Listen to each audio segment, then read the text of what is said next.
లోన్లీనెస్‌లో ఉన్నప్పుడు నేను సోషల్ మీడియాని ఎక్కువ వాడడం జరిగింది. లైక్ నార్మల్‌గా నాకు ఏదనిపిస్తే అది రీల్స్‌లో పెడుతుండే.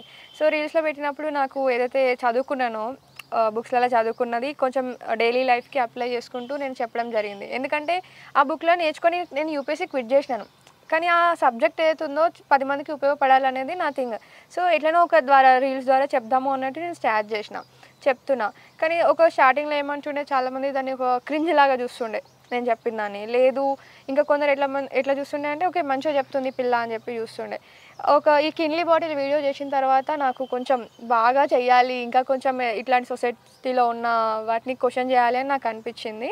అండ్ ఈ ఇంకొకటేందంటే చాలా వరకి ఏవైతే మనము సోషల్ మీడియాలో చూస్తామో కొన్ని సైడే అంటే కొన్ని టాపిక్సే ఎక్కువ మాట్లాడతారు. కొన్ని టాపిక్స్ మన దళిత్ వాయిసెస్ గావచ్చు, ఈ జెండర్ లాంటివి గావచ్చు చాలా తక్కువ మంది మాట్లాడతారు. ఇన్‌స్టాగ్రామ్‌లో ఎట్లైనా క్రింజ్ ఉంది భయ్. ఇన్‌స్టాగ్రామ్‌లో